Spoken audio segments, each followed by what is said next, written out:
Punks are misunderstood.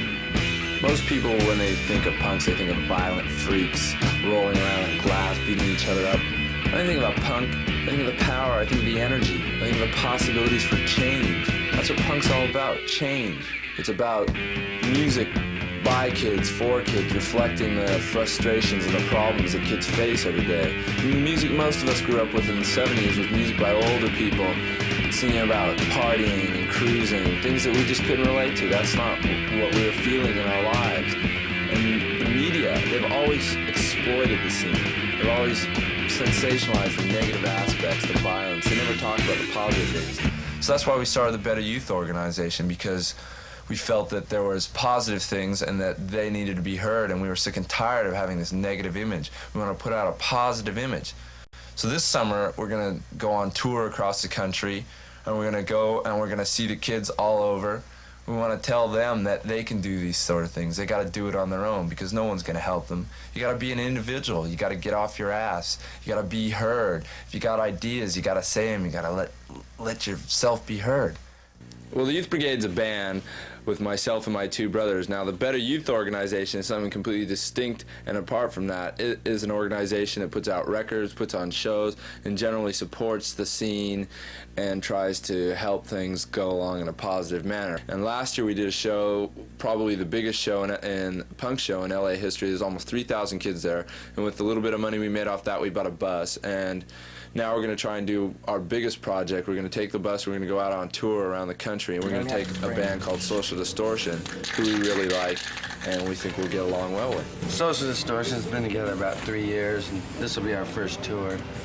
First thing we've done on our own. As far as I know, we're going on this tour, and it's mapped out, I guess, but I don't really know the details, if we're going to be sleeping in the bus, or we got motels to stay at, or what. Well, the main fear is the mental stress that's going to be happening on this tour, man. There's going to be so many head games in that bus and so many people fighting over the last brew. Well, the BYO, basically what they've guaranteed Social Distortion. During that time that we travel, we will get $10 a day for living expenses, which is really cheap, but this is like the first thing for them, it's the first thing for us, and we're all just doing it for the fun of it. We're all just going to have fun. About 31 cities, about 31 cities, plus we got 6 nights in Calgary, so we're talking like between 30 and 35 shows. So it'll be 35 days or something? Well, it'll be 1, 2, 4, it'll be a little over 5 weeks. We'll be back at the end of September. The purpose of this tour is not for us to go out and become big rock stars and make a lot of money, because we know that's not going to happen. We're just hoping to break even. We're not some big act who's got a record company behind us doing everything for us. We're doing this all on our own, independently. And we're trying to prove to people that punks aren't a bunch of mindless morons that go around beating each other up, slashing each other like they say. That they can do things on their own, they can do things independently because they believe in it and they're really sincere about it. Now, whether the tour is going to work or not, we're just going to have to wait and see.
My name is Marlon Whitfield. I'm 20 years old and I'm part of the road crew. Louis, 21.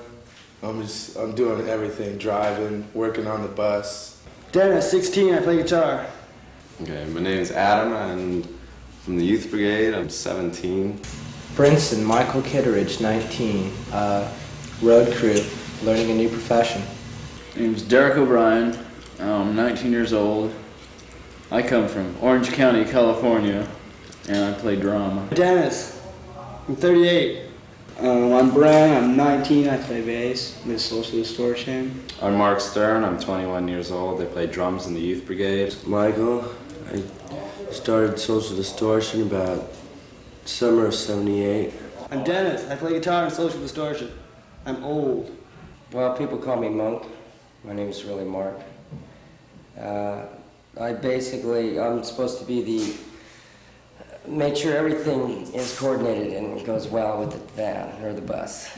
We're going to all the big cities like New York and Washington and that, but we're also doing a lot of smaller places like Portland, Oregon, and Seattle.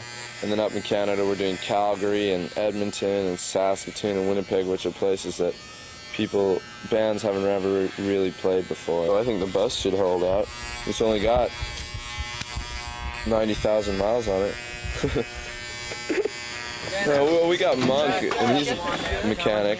He's pretty good. He's been doing a lot of work on the bus, so I guess we shouldn't, if we run into any problems, I think we should be able to handle it, so long as we have enough money to fix things and nothing really major happens. I think we'll make everything.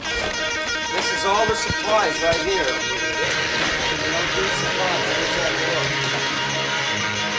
Is that everything? Yeah. All right, get Sean, let's get out of here.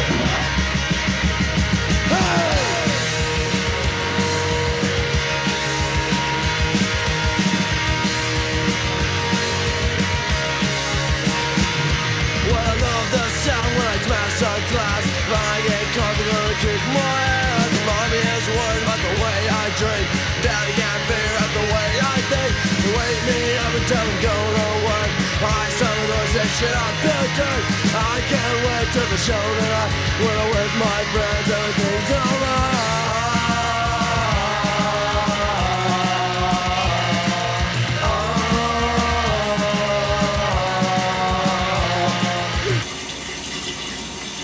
I do this every day. It's just not only just for shows, but just before you go outside into the world. It's just my look. A lot of people laugh, but to me, there's nothing funny about it. To me, it's very fashionable. And it's a look that I've wanted for a long time. Most guys don't know how to wear makeup anyways. Guys naturally think you're gay because you have eyeliner, mascara, maybe a little nail polish on. I just kind of like that sympathetic look when I'm on stage. It just looks more natural too. But it looks as though you've been crying or something. It kind of makes me have a sympathetic view towards you. Yeah, I'm really looking forward tonight because this will be our first gig of the tour. And it's being assembled what it's going to be like.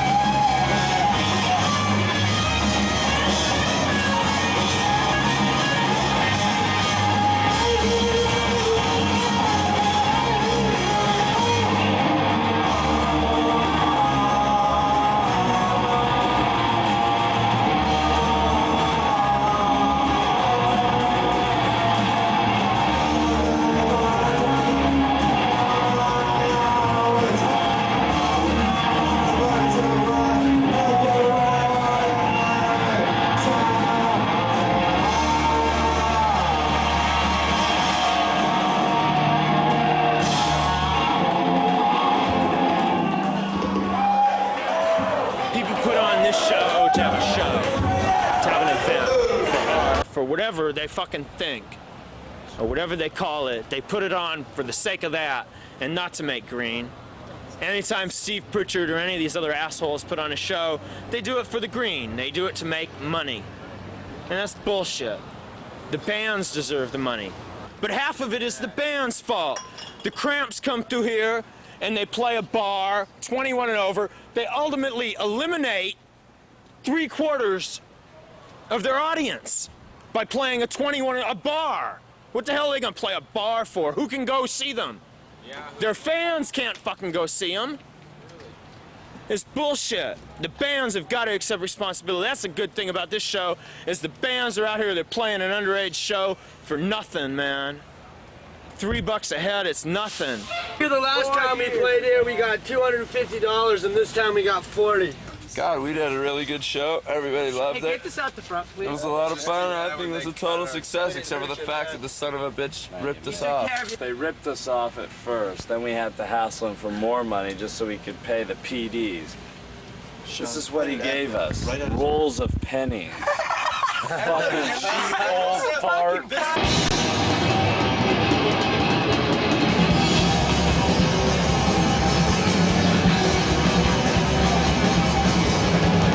The way we feel to you are not so totally real. But we just pass it back. But by now that you know that they just awful lot. Turn it over and over again. So you don't need to realize how I said you better not. First on, everything you do. Turn on, or jump through. That's on, we fight. We get it like an idiot. Get more.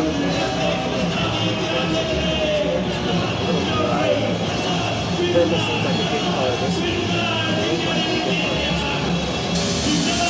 I mean, if I was a normal person working 9 to 5, I'd get kind of pissed off if I saw someone with blue hair. I mean, because you got to figure that person, you know, leaves a pretty free and carefree life. Because, you know, you can't go to work with blue hair. It just doesn't work that way. So they get kind of pissed off because I can go and do what I damn well please, and they have to go to work every day. Which is, I think it's a big part of why everyone dislikes punks so much. Because punks pretty much do as they please, you know. You define yourself in society to a large degree by how you look. And if I wore topsiders and polo shirts and something like that, I would define myself as the nice middle-class kid who's ready to take up where my parents left off. And the fact is that I don't look like that means that I'm not willing to do that, and my look is a direct reflection of my attitude. I can no more change my look than I could change my attitude. I would feel unclean virtually going around looking like a prep. The reason why I look the way I do is because I don't like the quote-unquote Brooke Shields look. I don't like the everyday all-American girl. Okay, because I'm not. Well, when I was little, you know, most people, like, they grow up and when they're little, they say, when I grow up, I want to be a doctor or whatever. I always wanted to be a clown, so that might have something to do with the way I look so strange. If I dress normal, you know, like preppy or whatever, I could be walking down the street and I could still get pulled over for just being black in, like, the wrong neighborhood, which has happened to me before. And being a punk makes, like, you know, I've been places like walking around like with blue hair or something, and I had some guy say to me, like, isn't it bad enough you're black that, you know, you have to go have blue hair? And he was gonna duke me, so it doesn't make a difference, like, really what I did, because if I was, you know, just black and normal, I'd still get fucked with, so I might as well do what I want to do and just take my chances. It's a part of being a black person in this country to be fucked with, and it's a part of being a punk too to get fucked with. People dislike you. So I just deal with it because that's what I like to do.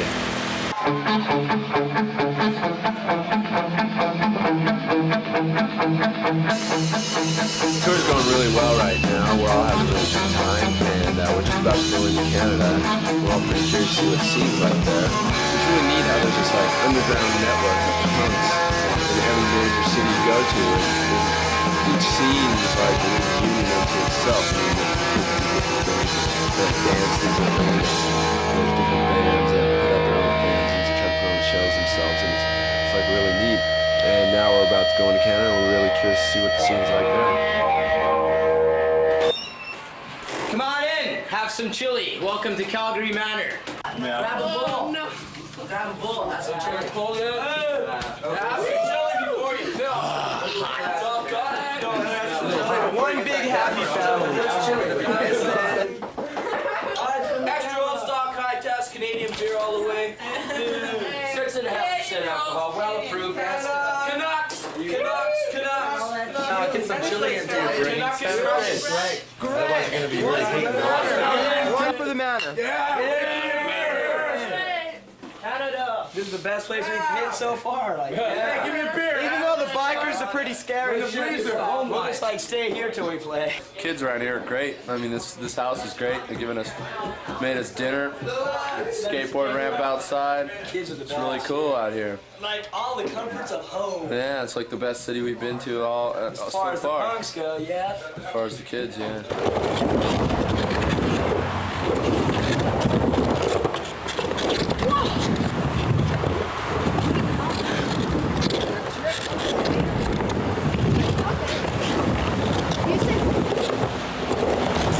The Manor from Calgary. Most of the punks come party here. It's where everybody hangs out, have good times, bands play. Like Calgary's probably just started a couple of years ago with the punk scene, and everybody's basically still fighting for it, keep a hold of it, I guess.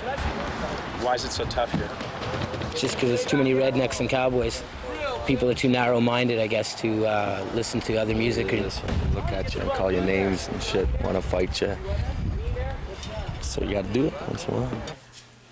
Like, now you don't get that many comments on the street anymore. I guess It's people not so are starting to accept us. You still get people walking by. I've had people walking by and, pointing fingers at me like they're gonna shoot me and, stuff like that. Like, blow the punks away. They all kind of look out for each other. And That's the one in New York? pretty well, yeah. It doesn't matter whether you live here or not. Just You guys should get in there and help yourself to a whole colony of punks. Pretty good stuff. It's the hottest. Let me get in front. We're a close bunch of people. Don't fuck with the fun bus. Fun bus. The fun bus is here to have fun. You fuck with our brains and we fuck with your body. You fuck with everyone's body. I walked outside and there was this blonde chick standing there, and I just started rapping to her. Next thing I know, she was in the club, then she was upstairs, and then I was at her house, and I looked at, she was like laying in bed, and I saw these fucking little trippy marks, and I go, fuck, what's that? And she goes, oh, I got stabbed 87 times by some black guy in New York. I was going, are you sure? And finally I believed her. I was drunk and I had fun. One good thing about it though, Monk doesn't have to worry about getting shit for having sex with the ugly girls.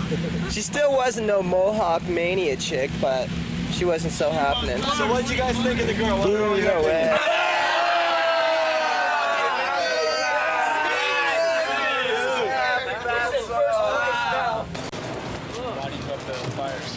Why do I go up the fire escape? Because you don't go in the front of the bar. Because there's fucking these big burly guys up there that try and kick your ass if you walk through there. They say you're a fucking punk rocker and we're gonna kick your ass. So we got first, second, and third stories right off the fire escape. So we just go down the fire escape. The punks use the back door. So we just go into the back door, play. That way we never have to go in the front of the bar. At least we know we've accomplished something. If we bum their lives, at least we know we're opening their minds up a little bit. That there's just not this stupid little biker world that they live in. There's other things going on around them.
I think I've got a new song.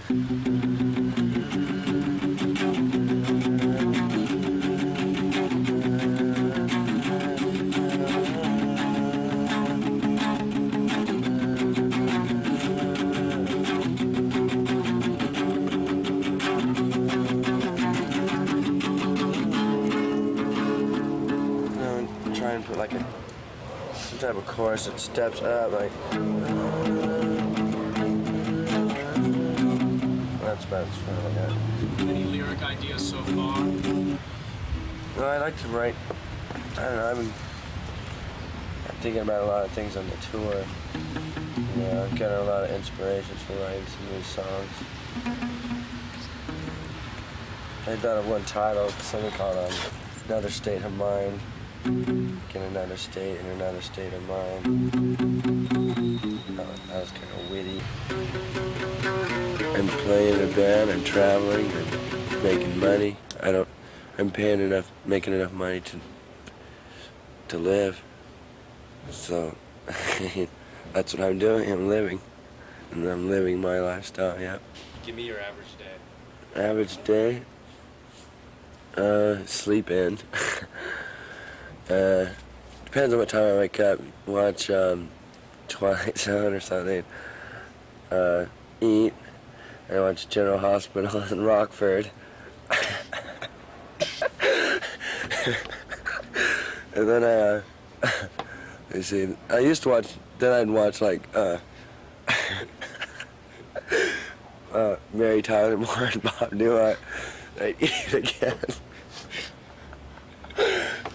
And then I'd watch SWAT and then Kung Fu, then go out.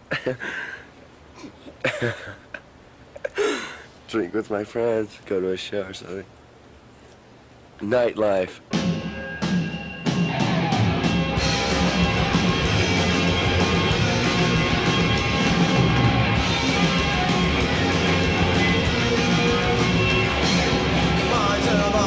Dropped out of school and mines and I must have broke all the road. Loves around, drinking with the boys. He loves around and makes some noise. Doesn't want to be a doctor or a lawyer that I read. 20 years old and he quit his job. Unemployment buys his beer. His brothers and sisters have tasted sweet success. Mountain as lies on that. Awesome, he's not afraid to admit. Mom is the old monster, we're coming out back.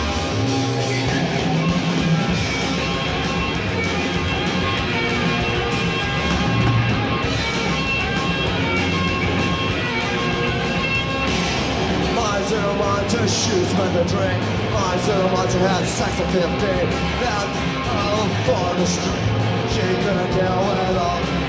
Can't fun with the boys in the band. In her eyes, it'll never end. That's what happened to her face. It couldn't happen at an end.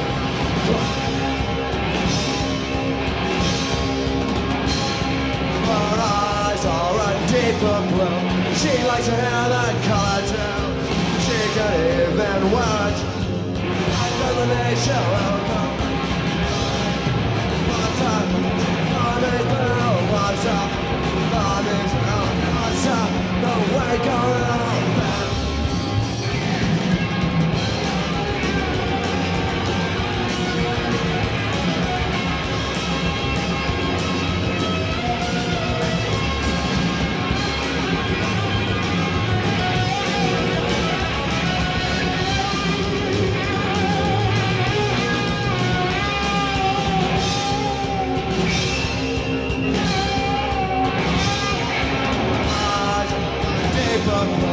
She likes to have that color too. She can even well dressed. That doesn't make sure. She's promised no must. Promised no must. Wake her up.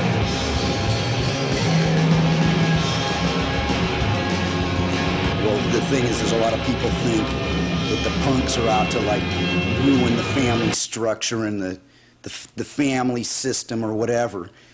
There's no family system to destroy because it was already broken down. It's been falling apart for about the last 20 years. You know, sitting down at dinner and talking about things and going to church on Sunday and playing ball in the park with the kids and everything like that. stuff's not happening anymore. We're just living in too fast of a society. It's like a lot of people don't have time to do that. They're so preoccupied with other things. For a while, my mom used to throw me out of the house every 2 months. She'd tear down all my flyers off the walls and throw my posters away and stuff. And all the pictures of my friends, I used to have them on a bulletin board. And she'd just tear it all down and rip them up. So now I just don't like flaunt it in her face. You know, it's like she accepts it. She doesn't like it. Well, my parents just think I'm weird. And well, my dad likes my hair.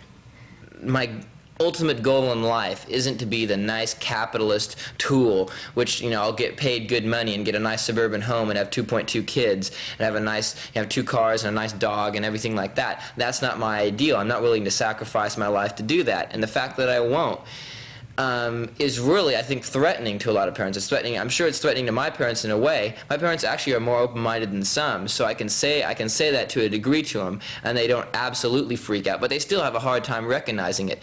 And the fact is, to an increasing number of kids, punks and non-punks, the all-American dream is not a viable solution. Ah ouais, Marcel.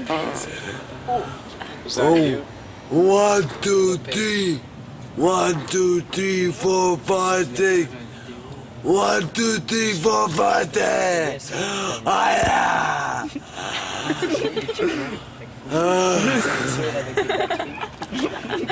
Tell me about, is this Marcel? Yeah. Tell me about Marcel. Me? Okay, 2 years ago, I used to see him at the club, and I used to think he was really cute, you know. And he was walking, he was all nice, and once he got hit by a car, and then since then he almost died, and he went into coma and all this, and then all his friends came to see him, and when his friend came to see him, he started to talk, and then he started to talk, and then he started to move, and soon he's gonna walk. Because, like, he's got willpower. He wants to walk again. He almost died, he was in coma, he couldn't even speak, and now look at him. He can move his hand, he can talk, he can go nuts and all this. He can even have a hard dome. Is that true, Marcel? That's true. That's true. That's true. I used to go and beg and snatch purses and beat up faggots with some friends of mine to get some money to go eat or get stoned, you know. And I like it better. I wouldn't like to be rich because I'm happy on the street. Because on the street I am myself. When I wanted a place to stay, I go in a club where stupid cunts go there, and I go see a harmless people, like go see for harmless people, and then I say to them, oh, I have no money, nothing to eat and stuff like this. And then they feel sorry for me, and then they make me eat. And then after a week, they make me eat, and they give me a place to stay, and then they want to screw, and then I tell them to fuck off. And then I go for somebody else. Always like this, always find my way. I am scared of people because people are scared of me because they think I'm gonna beat them up. I'm not gonna beat them up. What do your parents think of all this? Oh my, they just don't like me anymore. Because I used to be another person years ago. I used to be the nicest person you ever met. I used to be good at school and all that stupid stuff. But I found out by myself that it was not right for me. That even if I was good enough for school and all this, I didn't have to go and show up good notes and all this. What made you change? It's just that I was tired of doing what people wanted me to do. I just wanted to do something I could figure out myself. I do not want to harm nobody. I want them to live in peace and to make me live in peace. I am gonna die in Napa in 2 years. So I want everybody to come and see me at the funeral. You're gonna die in 2 years? 2 years. Why? Because life is not amusement for me. I do not like to live in this kind of life. Well, this is kind of like the worst it's been getting on the tour. I mean, the last couple of days we've been breaking down, and it's like starting to get really bad in Montreal. I mean, the weather's pretty bad. We've been running out of money. We've been having the bus has been breaking down. We've been having to spend money fixing up the bus, and things are getting kind of fucked. Everyone's starting to complain and grumble about not getting enough money. We haven't been getting paid at all the gigs. Like tonight, we didn't get paid all our money.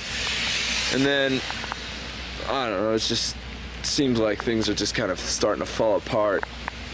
And then to top it all off, we go to these guys who put the show on. We said we were hungry, we wanted to go get something to eat, so they take us to this taxi joint that says open. It's like 3 in the morning, we go in there. And this lady, this French lady, this old ugly lady, wouldn't serve us. She wouldn't even speak to us in English. And we knew she could speak English. We knew she understood what we were saying. And then she calls the cops on us, and the cops come and kick us out. We didn't do anything. All we wanted to do was buy some food. They wouldn't even let us eat. It was totally ridiculous.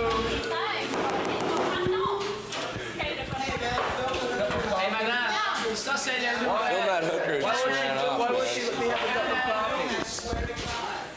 Ça c'est Canal 12. I don't understand. Why does they check you out? They probably don't believe you're from America. So we all leaving?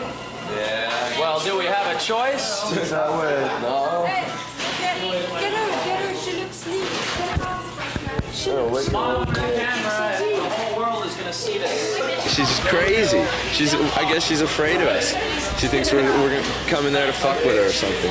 That's just the way people. It's a normal reaction to a lot of straight people who've never seen punks before. They just think you're there to fuck with them or to intimidate them or something, you know. And a bunch of kids come in, they're kind of noisy and stuff. Maybe she gets scared, but all we wanted was to eat something. She wouldn't even give us a cup of coffee or anything like that. It was totally ridiculous. Come on, boys.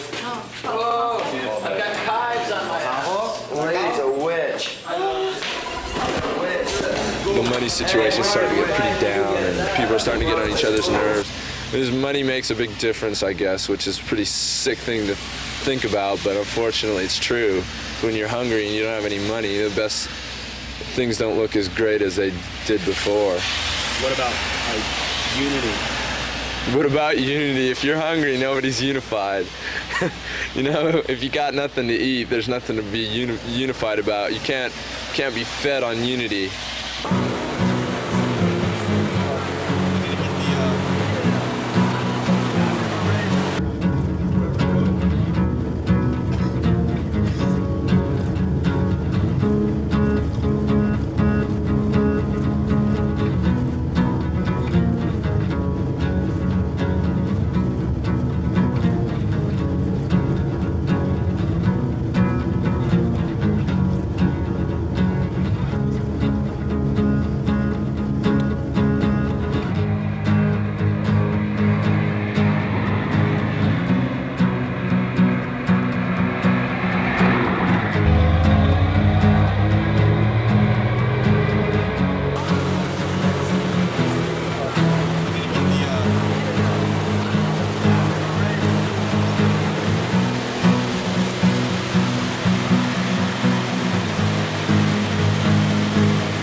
to dance. I don't know, just a spurt of energy that you get, just because the energy of the music just builds and builds, and you just feel like, you know, going balls out, you know? And that's why I did it. Some people call it slamming, and some people call it pogoing, and some call it the skang. But I just call it dancing because that's normally what you're doing. Like this one, they just call this more or less a slam. It's just keep going in a circle, keep moving your arms and stuff, and just bouncing off people, pushing them away. Then you'll see people stepping up through the crowd like this, pushing people off them as they bounce into them. And then also, there's also people, you'll see them, they'll be doing the pogo. They're usually pretty close to the stage. And as you keep moving around in a circle like this, because that's the way the pit moves, is in a circle. People jumping off stage, you push them away, and just try not to get out of that circle, because if you do, you get out of the beat. And that's where the energy's at, is in the beat.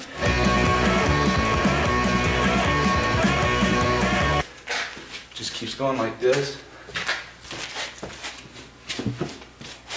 Just keep moving around. And it doesn't matter if you fall down or not, because your buddy's going to be there to pick you up, or someone's going to pick you up. Get everything?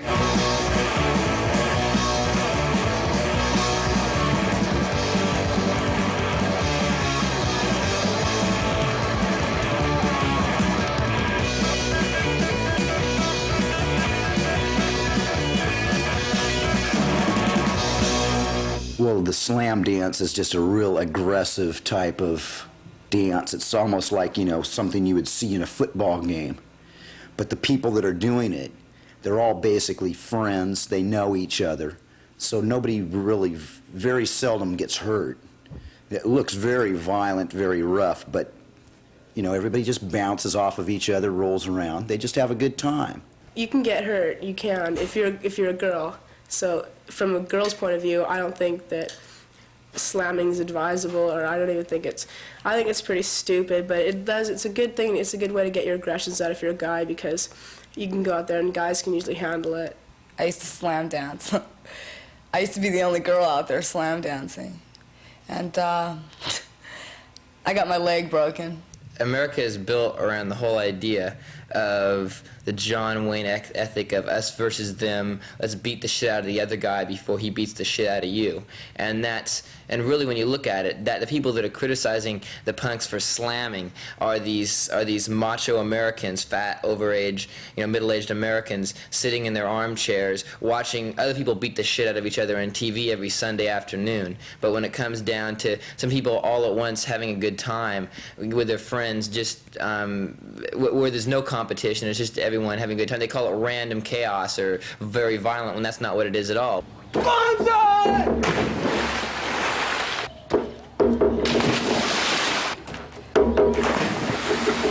Okay, well, we come out here on weekends and practice stage dives, and because sometimes if you're at a gig, you can get hurt if the crowd splits, or you mostly try to land on your feet or towards your feet or your butt, so you don't really crack your head open when you hit the ground. When there's no gigs happening, we just go here and just let our aggression because of school and parents and everyone. Mm-hmm. It's just something to do. If you fall, or when you're slamming, if you fall down, everyone stops and they help you. They pick you up, they make sure everything's okay. And if you're hurt, they're going to help you out. Well, sometimes you try to land, not feet first in the people, because I've landed feet first in somebody's head and got beat up for it, and it wasn't too much fun. So, you just practice out here and try to land sort of like at an angle where they can at least slow you down before you hit the ground or catch you or whatever. Just so you don't get hurt and don't hurt other people.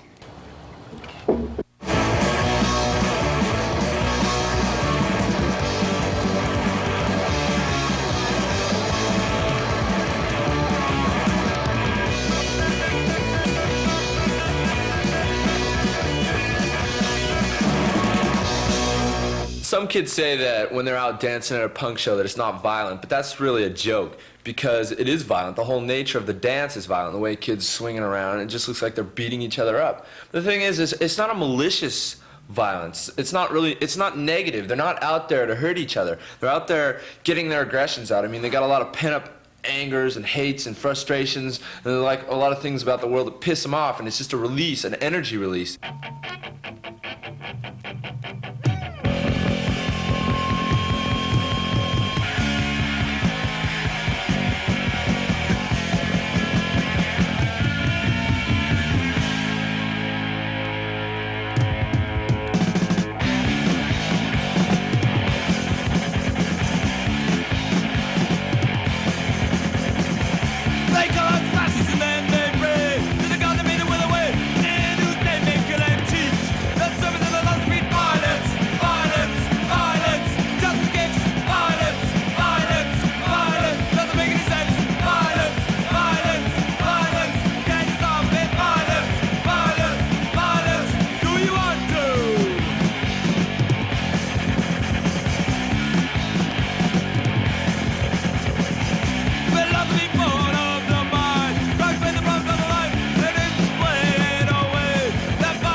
Screw this plug right here.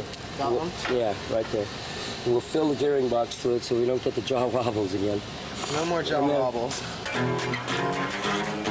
It's like not, More. it's not in tune. Like,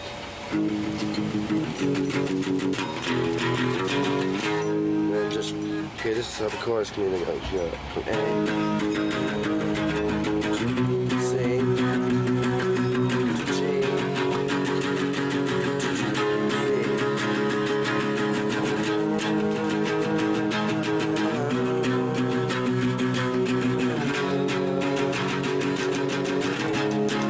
I think that'd be more melodic.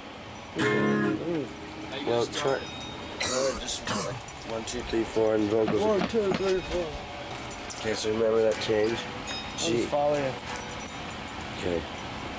Then start. Hang on there.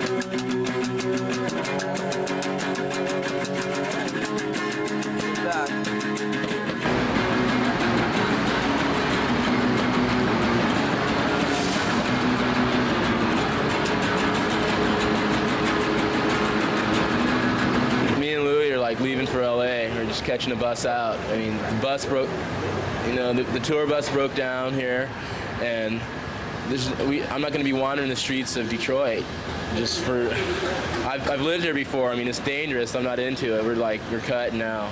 That's it. What did the other guys think?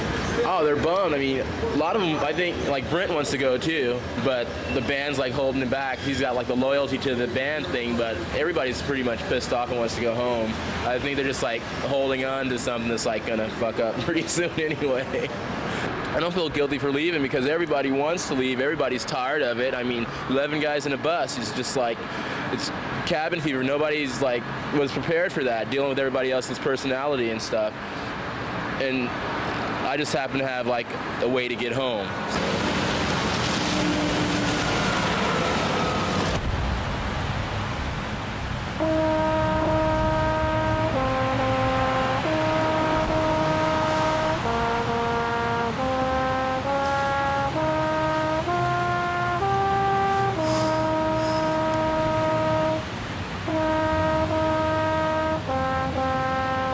People say that punks are rebels without a cause, but that's not true. I mean, we have plenty of things to fight for. I mean, kids in the 60s, they made people aware of the problems, and they had a war to fight against. We don't have a war, but those problems are still around. They didn't find any solutions for them. I mean, they still exist. It's hard these days for kids to have anything to believe in. I mean, the traditional things we were brought up with, the government, the family system, the American dream, the whole religion thing that's so important to our society, they just don't work anymore. And it's all falling down around us. We can see it every day. It's just nothing you can believe in. We live in a government right now, we're under an administration that's trying to regress, go back to a golden age. It doesn't exist, and they sincerely believe we could have a nuclear war, and that's a really scary thing, to grow up thinking that these people are any day are just going to blow us all up. And the whole family system that we were brought up on, the American dream that our parents realized, of going to school and getting a good job and getting married, and that would make you happy, but that didn't make them happy. Most of our parents are getting divorced. Most of the punks come from broken homes, and they look at their parents and they say, well, if that's the way they turn out, I don't want to turn out like that. I mean, it's not going to make us happy if it didn't make them happy. And the religious values that we were brought up in, I mean, we live in what people term a sinful society these days. Those religious values that we were brought up in, they just don't exist. Most of us look at ourselves as individuals, and as far as following some sort of dogmatic religious values or code, we just won't do that anymore. How many times has someone come to you and said, friend, what you're doing to yourself is wrong? The way you're living is not right. You need to turn around. Has anyone ever said that to you? And what was your reaction? Did you just go ahead right on and do whatever you want to do? Or did you listen when people tried to tell you that you're making a mistake? You know the devil will get you to go to any extreme. The devil loves extremes. He'd like for you to be somewhere cutting yourself, and deforming yourself, and abusing your body somehow, some way. That's one of the devil's tricks today. What we're trying to achieve here is we've opened our house up to anyone that wants to change, that wants to find Christ, that wants to get off the streets, that wants to definitely get an improvement in their lives, get their lives on the right track. We allow kids to stay here, we give them food, we do as much as we can. Everyone that comes here has been from a divorced family. That has been the major problem that we've seen, is the family has fallen apart in these kids. They come here and they have nothing. They have no place to live, no money, no food. You know, we can't turn them out. Back to the basic question, if you're a punk rocker, yes, you can get saved. But I think very definitely after you are truly born again, you'll hear that still small voice begin to talk to you about particular things in your life that would be displeasing to God. But as far as the punk rock music, I'm not really that familiar with it. My own opinion would be that it does not bring God much glory. We were both part of the punk scene. We both found Jesus Christ, who changed our lives drastically, where you had a monster and an alcoholic, or both of the same. Yes, and we both, he really helped us. He's played a major part in both of our lives. Parents are too busy seeking their own pleasures, and not really rearing the child in the ways of the Lord. When you don't rear a child in the ways of the Lord, he's going to wander. He's going to try and find the truth, especially when parents don't have it.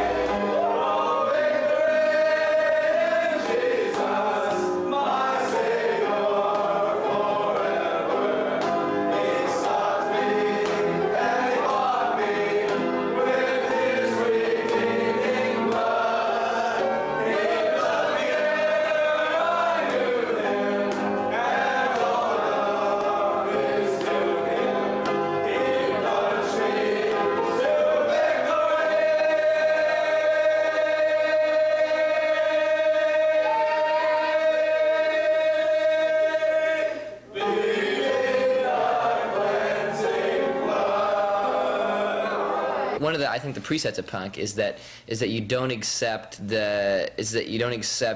morality just as a code of rules for no reason without thinking about it. Is that morals and institutions, stuff like that, should be questioned just like everything else should be, and that organized religion doesn't go along with that. Accepting what some preacher says just because he's a preacher and claims does something in the name of God is really stupid. And it's the preachers and the Reagans and people like that who end up killing millions of people in the name of us versus them, or in the name of some religion or their country or their flag or whatever. And that punks, I can't imagine a punk accepting what Jerry Falwell says or some other asshole preacher. We can say bad things about the church and everything like that, but it's just another crutch. Like some kids drink, some kids take pills, some kids go to church. Rollin', rollin', rollin', keep the bus a rollin'. Rollin', rollin', rollin', keep the bus a rollin'. Rollin', rollin', rollin', keep the bus a rollin'. Rollin', rollin', rollin', keep the bus a rollin'. Rollin', rollin', that's it. That's the song. That's all they know. That's the only verse.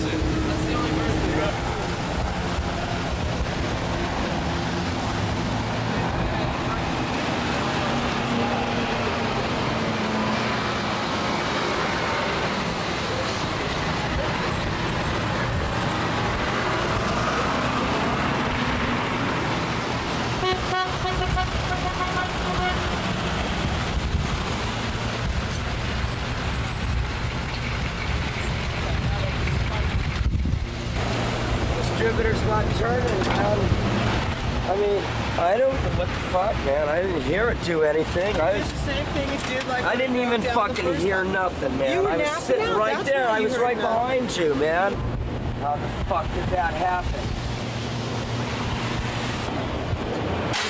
Wow, thanks for top all over. Oh, where's the telephone? I'm gonna call Giovanna up.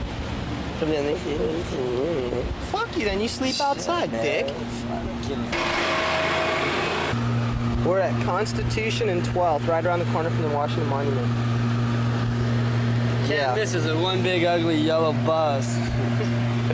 I think we better buy ourselves a brand new Mack truck. 18-wheeler. What? Fucking 18-wheeler rolling down the highway, fucking video games and...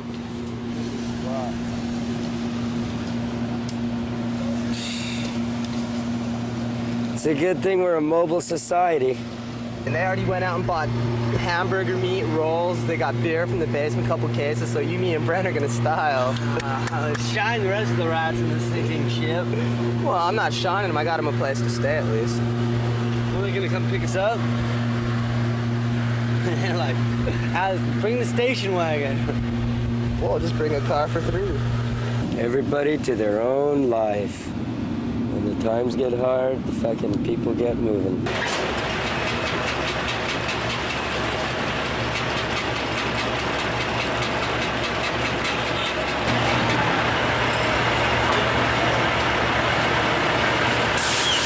Mike Brenson, our roadie extraordinaire, has just called up a girlfriend of his here in Washington and made arrangements for him and 2 other people to go stay at her house. So him and Brent and Dennis are going to go stay there, and we're kind of stuck. And so we're going to get the bus towed and try and find a place to get it fixed. We don't really have anywhere to stay, so I guess we'll call our friends over at the Discord house. And that's where Minor Threat, one of the biggest bands out in the East Coast, lives.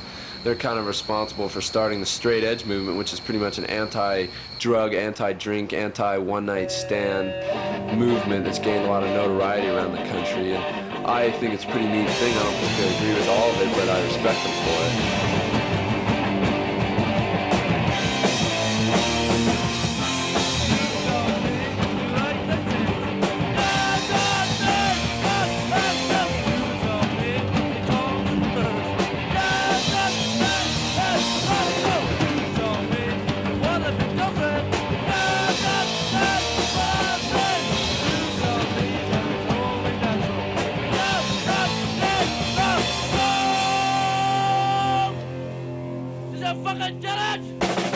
People in our age group used to sit around, get fucked up, throw bottles, drive fast and whatever, and, be ruckus and be rowdy and all that shit. And that was 5 years ago, and when I became a punk, my main fight was against the people that were around me. The kids, my friends, the people I saw, and I said, God, I don't want to be like these people, man, because I didn't feel like I fit in at all with them. Yeah, so we said, found an alternative. Yeah, we found an alternative, and now a lot of people, what would punks be doing now? Sitting around, getting fucked up, and being rowdy. That's what I don't want to be that. I want to beat that, man, and I know that we can. The merchants of Georgetown want nothing more than punk to do than to smash out windows, scrape around the walls, drink in the streets, and beat up people. And the reason we fucked them so good is that we went to Georgetown and we're honest as shit. We never steal. We fucking go to the store, we pay our money, we're polite, thank you very much. We're just totally nice. And best of all, we're fucking got our heads shaved, we're like punk rockers, and we're totally going against what they want. I've always been straight, the most part. I've never smoked dope in my life, and then I realized, because I was sort of an observer of all my friends and how fucked up they were getting, and how stupid they were acting, I kind of, deep hate for it came in. Straight edge is not like, it's not a set of rules. Straight edge is just... It's not we're above. It's not saying, it's not saying I'm better. It's basically saying I got my head straight, I've got my shit together, and that's why I've got the advantage on you. As far as people emulating me, or not emulating, but just because I don't drink or because they feel like it's a set of rules, I could just try to say to myself, well, at least it's like, at least it's not a bad set of rules. At least it's like not just like, at least I'm not saying, shoot heroin. We're playing Baltimore, and with all the excitement, all the action on stage, or the ceiling got busted, a wire got pulled, a microphone got broken, I don't know, but the PA people freaked out and took all the microphones microphones back, just started tearing the whole set down, shut the whole PA down, which left us without a PA. But actually, I think it made the show like real great because without the PA, everyone sang, and I didn't have the microphone. Sort of like the big barrier thing was gone. The microphone was gone. In most cases, maybe that would stop the show, but lucky for us, most of the kids know our songs. It actually made the show a whole lot better because they were all singing, and just like it was like one great like chorus.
To witness the forbidden breakage of the timing gears that's plagued us in 3 fucking states across the United States so far, for what reasons unknown to man or monk. And there it is, as I hypothesized. Look at them, there they are, all broken bastards. That's not bad, though. That one, we don't have to drain the oil on this one. Well, the desertion started when we first broke down and we went up to Detroit. 2 of our roadies split home. And ever since then, things haven't been going as well as we would have liked. You know, things are working out pretty well in the shows, but some of the guys just don't think that things are working out and are ready to desert and fly back to L.A. Why do things seem so bad that we've stayed here for 3 nice days and had a good time? Because we finally realized what it's like to be a human being again. We haven't been humans on that bus. We wake up stinky and sweaty and sticky every morning. We don't eat. It's like being in a goddamn cattle car. And I seriously did lose like 6 pounds, and that bothers me because I can't afford to lose 6 pounds. It's like we're getting punished for something on this tour. Like we did something wrong before we left, and now this is our punishment. Those 3 going off to the house, you know, it was a nice house, and I'm glad for them there, but it just kind of broke up the whole unity of us being on the bus. We stuck together this long, and as soon as it broke up like that, things started falling apart. This tour has brought out the worst in everyone. Plus, it has kept Michael pretty much constantly drunk because he's always had money or someone flowing him brews, which is not good because Michael drinks excessively. You know, he drinks till he falls down. I can get as drunk as I want and still play them. I've been playing half these songs for 3 years. I know them like I know these songs like my mother. It's never us, it's just Sean Stern, period. Sean Stern tells us. Sean Stern does this. Sean Stern calls them. Sean Stern doesn't pay us. It's not like we all have a hand in the kitty, because we don't have shit to say about it. Just sit on the bus and wait for the next major catastrophe. It's not my responsibility to give them pep talks and be their camp counselor. This isn't camp. This isn't guaranteed fun, and when the fun stops, then we're going to take care of them. You know, they have to understand and use their minds that if things fuck up, if the bus breaks down, then the money's got to go for the bus, because the bus is the most important thing to keep the tour going. And if we have to cut people's money down to $5, we have to cut people's money down to $5. That's all there is to it. Everybody's in the same boat, and if they can't make it, then they can't. Well, we've been here in Washington for about 4 or 5 days now. We've been staying here at Discord House. I don't know what Mike and Brent and Dennis, if they're going to come back or what.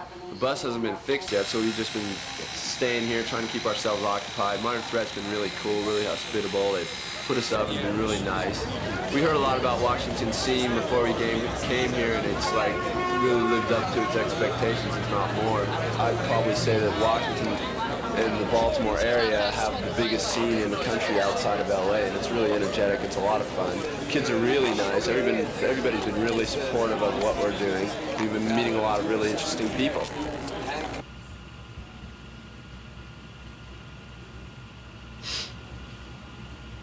I think that people should sculpt themselves in a way that expresses what they feel, and that's why I did my hair this way, and that's why I do my face this way, because out of the misery I felt like death, and that's probably closest to what I look like, is death. I think a lot of people find it repellent. I think a lot of people find it sexy and attractive, because they're going home to the same old thing every day, and if they see an interesting sculpted woman, I think that's one of their fantasies is an interesting person to be with occasionally, besides the same old wife that they go home to every day. Sometimes I look and I'll see people that I used to know, or that I've known, and I'll be like, Christ, man, when this person comes back from wherever they are, they're gonna freak and say, what the fuck did she do to herself? Like my mom, she's like, thinks I'm really beautiful and smart and everything, and she thinks I'm just wasting it, and that she thinks that everybody laughs at me, and that really bums her out, so we don't go out together or anything like that. She just thinks, that I should wear Izod shirts and try to fit in, but, it just doesn't work.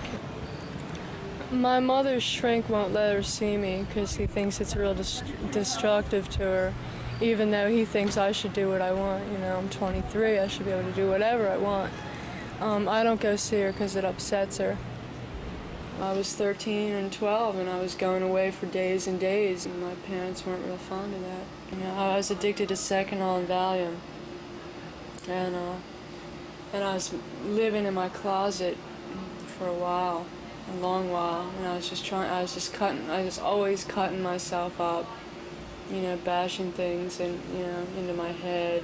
My stepfather beat the shit out of me all the time, so I felt like I should punish myself too. And so they kicked me out of school for being downed out all the time, passing out in class and stuff. So then the shrink said that I should be put away, and I was put away for close to 2 years. And even after I came out of it, I was a total place. I just always imagined myself alone as an old woman. I could just see myself in my rocking chair with my grandchildren telling me stories about my life, because little kids love old people to have interesting stories. I just want to have a family. I don't have a few kids, 2 or 3. I just help them and help them be people that understand other people and tolerate everyone, or at least try and understand everyone's point of view. I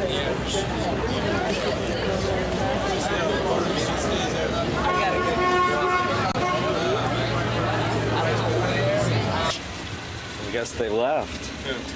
Brent, all Social Distortion. Yeah, all of them. Brent, Dennis, and Derek. I thought there was more strength in the band. I thought we were like one group, like stick together to the end. They just think they can make more money back in LA, so they don't see why it's worth their while to be all over America promoting the band when they can make more money playing a show in Los Angeles. So they all want to go back there where the money is. But things start to look a little brighter, man. I'm gonna start looking for new members. And I will keep the same name, and I will keep the same songs.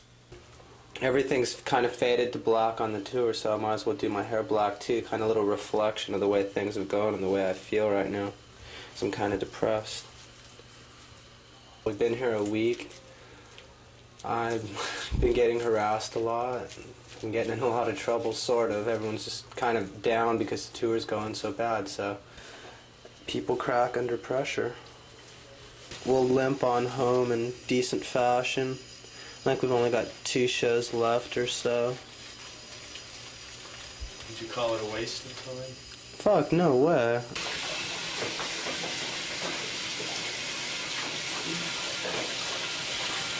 Now when I get home, diet blonde again and go back to the beach.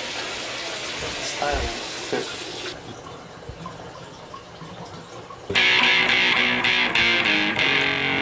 Well, looks like I just got the song finished. I've been working on this in the past month. Called Another State of Mind. I wrote it like about the tour, about things I thought about on the tour, some of the things that happened, experiences that we've gone through. First verse says, I'm in another state of mind. I wish I could be there right next to her. This road leads to this, and this one leads to that. Her voice sends shivers down my spine. The chorus says, these scars in my flesh, I'm bruised and I'm bloody. Only she knows the pain that I've been through. I talk to her 1,000 miles away. There's tears in her eyes. If I make it back, I'm going home to her.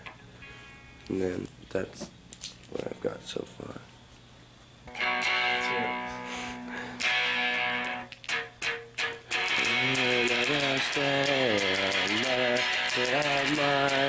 I wish that I could be there right next to her.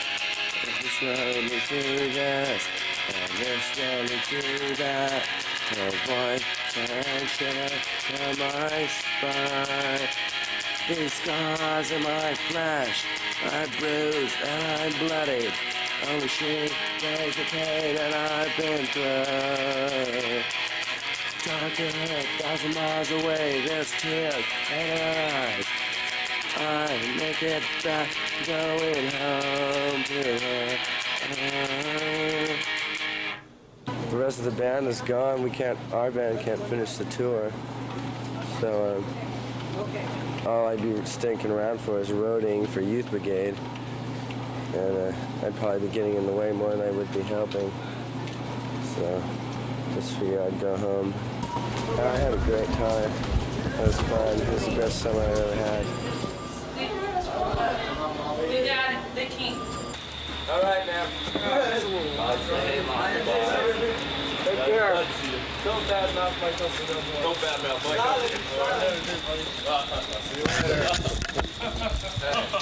Hey, it's fun being broke down. We're going home. Tonight was the last gig. The bus doesn't seem like it can make it home, so we're going to leave it here. Some friends of ours, and we're all going home. And my loving brothers are flying home, luxury class. We're leaving the bus here because we don't want to get broken down in the middle of the desert somewhere. So we'll come back for it. There's no place like home. There's no place like home. There's no place like home. Okay, we're going in the video truck right now. The one that's been following us around from LA this whole time. Oh, my hand. Hey, Mom, 30 hours right like this. You see it live on television, Mom. Just like this, 30 long hours. Leave him here, leave him. Climb in, Mom.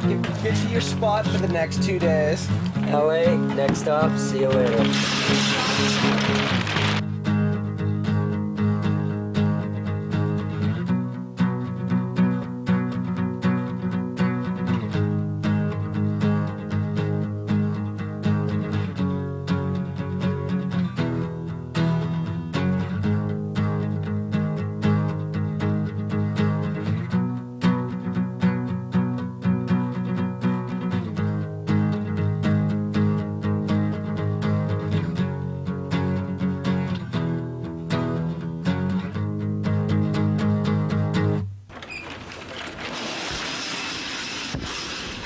Well, we finally made it home. Boy, does it smell in here. There were 11 of us when we started out, now there's only 4. We've gone 10,000 miles, we're a few $1,000s in the hole. We're a little bit skinnier. I'd say that we're not as good friends as we used to be, at least not right at the moment. We know each other a little bit better. You might think that this is a dismal failure, and you might be right to a certain extent. Monetarily, it is a dismal failure, but that's not what we set out to do. We didn't set out to make money. I think we've accomplished what we set out to accomplish pretty much, and that's what's important to me. Was it worth it? Yeah, I'd say it's worth it. I mean, there are times when you wake up and things looked like they were falling apart. You just wanted to go home and forget the whole thing. It was a real pain. But then there are the times when you pull into a town and you don't know anybody, and you've only talked to somebody on the phone or something. They're putting you up in their house, like kids at the Manor in Calgary, kids in Winnipeg, or kids at the Discord House in Washington. It's just like, there's these punks thousands of miles from where you live. You don't know them, you've separated by a lifetime, and you can sit up with these kids, some kid, and all night long, drinking or whatever, and talking to them, and it's like you share all these things with these kids. And it makes you feel good. It makes you have some hope in the world, because these kids are the future, and this is what's going to make the world go on existing despite all the problems we have. Because if you're not the only one who feels this way, if there are other people, then you know that there's some hope for the world. And if I had to go back and do it all over again, I would. Definitely, I would.